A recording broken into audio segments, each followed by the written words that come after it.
ज्ञान यज्ञ की इस अनोखी कक्षा में आपका स्वागत है। मैं हूं आरती। चलिए शुरू करते हैं आज का अध्याय। टैली ERP 9 के इस अध्याय में हम सीखेंगे ग्रुप का आशय एवं इसकी उपयोगिता, यानी meaning of group and it's utility. Tally में अभी तक हम कंपनी क्रिएट करना, उसको सिलेक्ट करना, डिलीट करना, ये सब सीख चुके हैं। अब हम आगे अकाउंटिंग का काम करना चाहते हैं, तो इसके लिए सबसे पहले यहाँ पर हमको जाना होगा अकाउंट्स इन्फॉर्मेशन पर। तो जैसा आपको पहले बताया था, यहाँ पे ए हाईलाइटेड है, ए की को आप प्रेस कर दें। अब यहाँ पर आप देख सकते हैं, यहाँ दो चीज़ें हैं, ग्रुप्स और लेजर्स। ग्रुप्स क्या होते हैं हम ये पहले आपको बता देते हैं।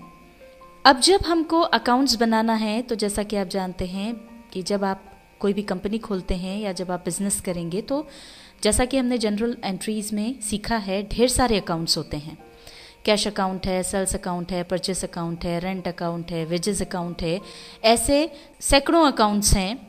उसके अंदर भी मान लीजिए आपके 100-200 ग्राहक हैं, तो उन सब के अलग अलग अकाउंट्स खुलेंगे। और अब यदि हम चाहते हैं कि हमारे सभी ग्राहकों का हमें इकट्ठा और अलग अलग संक्षिप्त और डिटेल में विवरण एक ही जगह पर मिल जाए, इसके लिए हमें एक शीर्षक के अंतर्गत एक जैसे सभी खातों को खोलना होगा।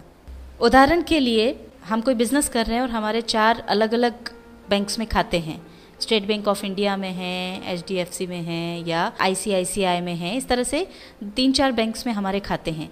अब हमको अगर वो देखना है, तो या तो अलग अलग बैंक का खाता हम अलग अलग ढूंढें, या फिर चूंकि ये सारे ही बैंक अकाउंट्स हैं, तो इनको एक ग्रुप के अंतर्गत डाल दिया जाए और इसको एक हेडिंग दे दिया जाए, बैंक अकाउंट। इससे हमारा काम हो जाता है आसान। तो यही चीज़ टैली सॉफ्टवेयर में आपको मिलती है। आइए देखते हैं कैसे। ये ग्रुप्स पर जब आप जाएंगे, डिस्प्ले पर हम देखते हैं, ये ग्रुप्स की लिस्ट है जिसके अंतर्गत आपको ढेर सारे ग्रुप्स मिल जाते हैं। ये देखिए यहाँ पर है बैंक अकाउंट्स।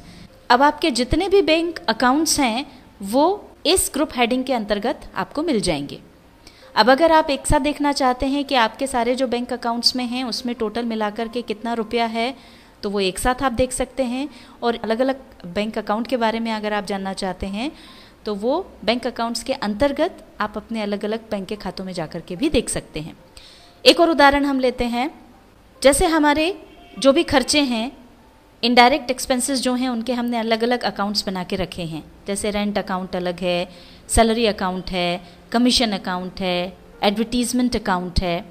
अब ये सारे अलग अलग अकाउंट्स हैं, पर चूंकि इनका प्रकार एक ही है, ये सारे के सारे इनडायरेक्ट एक्सपेंसेस हैं, तो यहाँ पर आपको मिलता है इनडायरेक्ट एक्सपेंसेस का ग्रुप।